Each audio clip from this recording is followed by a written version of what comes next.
আসসালামু আলাইকুম। Cooking বাওয়ার by আয়েশায় আপনাদের স্বাগতম।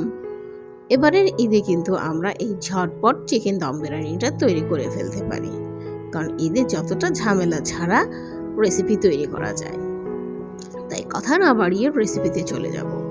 রেসিপিতে যাওয়ার আগে অবশ্যই আমার চ্যানেলটি সাবস্ক্রাইব করে ফেলুন এবং পাশে থাকা বেল আইকনটি প্রেস করে ফেলুন, যেন আমার ভিডিও নোটিফিকেশন সবার আগে আপনার কাছে পৌঁছে যায়। রেসিপিতে চলে যাই। এখানে আমি 3টা কক মুরগি ভালো করে ধুয়ে এভাবে পিস করে কেটে নিয়েছি। আপনারা চাইলে ব্রয়লার মুরগিও নিতে পারেন। এক একটা মুরগিকে 8 পিস করে নিয়েছি আমি। প্রথমে আমি একটা মশলা রেডি করে নেব। এখানে 8-9টা কাঠবাদাম, 8-9টা কাজু বাদাম, 1 চা চামচ সাদা গোলমরিচ, অর্ধেকটা জয়ফল, কিছুটা জৈত্রী ও হাফ চামচ শাহি জিরা, সবগুলো একসাথে পাটায় বেটে নিয়েছি। বেটে নেওয়া মশলাটা সম্পূর্ণ দিয়ে দিলাম। এখন এখানে 5টা লং, 2টা তেজপাতা ও 2 টুকরো দারচিনি ও 5টা এলাচি অ্যাড করে নিলাম। 1 কাপ পেঁয়াজ কুচি, 1 চা চামচ লাল মরিচের গুঁড়া, 1 টেবিল চামচ টমেটো সস, হাফ কাপ টক দই, 1 চা চামচ ধনিয়া গুঁড়া, স্বাদ মতো লবণ ও সয়াবিন তেল পরিমাণ মতো। ভালো করে হাত দিয়ে মিক্সড করে নেব মশলাটা, যেন মশলাটা চিকেনের গায়ে খুব ভালো করে লেগে যায়।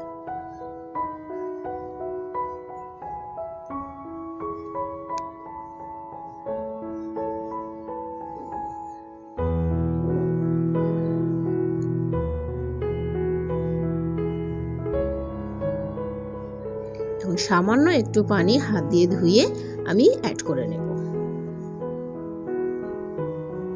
চিকেনে বেশি পানি দিতে যাবেন না।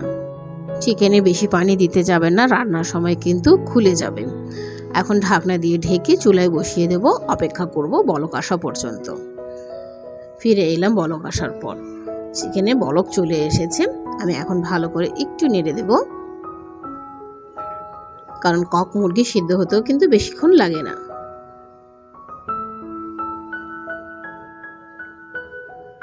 আমি এই পানিতেই রান্না করে নেব চিকেনটাকে ভালো করে। চিকেন থেকে আরও একটু পানি বের হবে। ঢাকনা দিয়ে ঢেকে দিলাম। ঢাকনা খুলে দেখি কি অবস্থা। দেখেন চিকেন থেকে কিন্তু যথেষ্ট পরিমাণের পানি বের হয়ে এসেছে।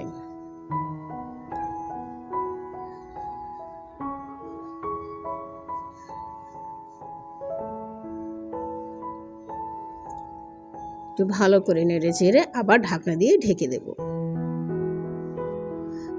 আমি আবার একটু নেড়ে দিচ্ছি।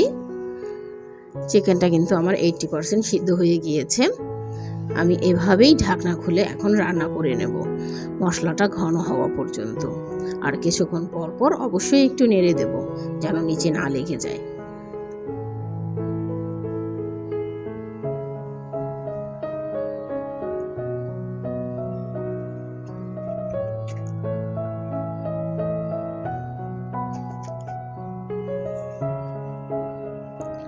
চিকেনটা কিন্তু আমার প্রায় রান্না হয়ে গিয়েছে। দেখেন মশলাটা কিন্তু ঘন হয়ে এসেছে। আমি এখন চিকেনটা নামিয়ে ফেলবো। এখানে আমি 1 কেজি চিনি গুঁড়ো পোলাওর চাল নিয়ে নিয়েছি। চালটাকে আমি ভালো করে ধুয়ে স্ট্রেনারে পানিটা ঝরিয়ে নেব।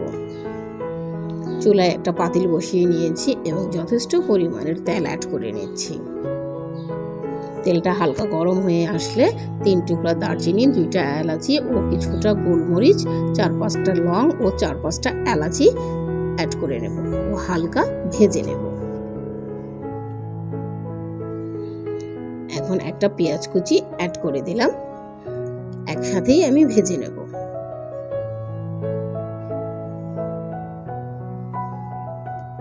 গরম মশলাটা ভেজে নিলে ফ্লেভারটা অসাধারণ আসে। দেখতে দেখতে পেঁয়াজটা কিন্তু আমার হালকা ব্রাউন হয়ে এসেছে। এখন আমি পানি অ্যাড করে দেব। চাল যতটুকু নিয়েছি পানিটা ডাবল নেব। 1 কেজি চালের জন্য 2 কেজি পানি অ্যাড করে নিলাম ও স্বাদ মতো লবণ অ্যাড করে দিলাম। 1 টেবিল চামচ গুঁড়ো দুধ,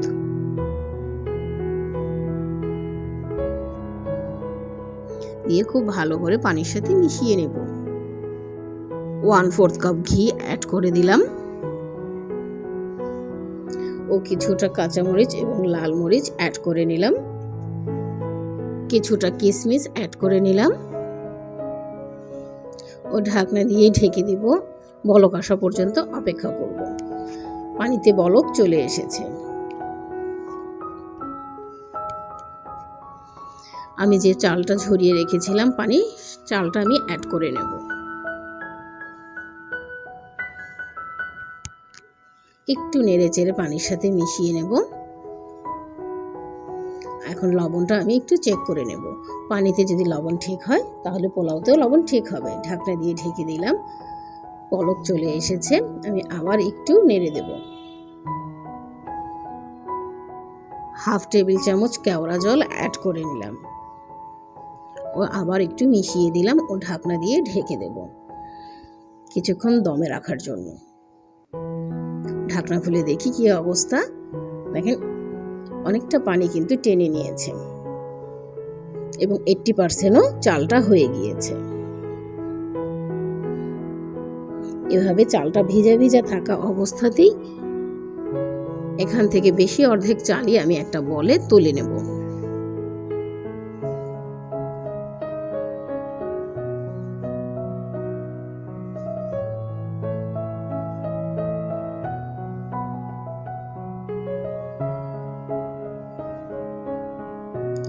দেখেন বেশি অর্ধেক চালটাই কিন্তু আমি তুলে নিয়েছি। কিছুটা চাল আমি নিচে দিয়েছি এবং এর উপরে আমি চিকেনগুলো অ্যাড করে নেব।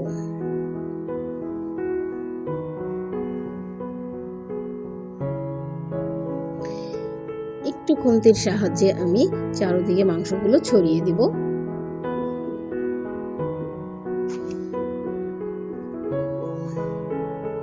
মশলাটাও একটু তুলে তুলে চারো সাইডে দিয়ে দেব।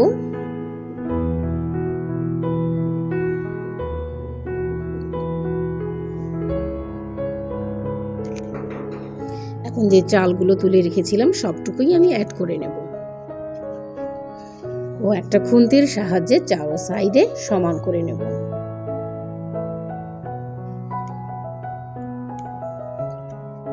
এখানে আমি 2 টেবিল দুধের সাথে সামান্য একটু জর্দা রং অ্যাড করে নিয়েছি এবং অল্প অল্প করে চারো সাইডেই দিয়ে দিব। এতে পোলাওর কালারটাও অসাধারণ আসবে। এখন ঢাকনা দিয়ে আবার ঢেকে রেখে দেব 10 থেকে 15 মিনিটের জন্য। এই 10 থেকে 15 মিনিট কোনোভাবেই ঢাকনা খোলা যাবে না। ফিরে এলাম 10-15 মিনিট পর। এখন আমি আলতোভাবে একটু নেড়ে দেব।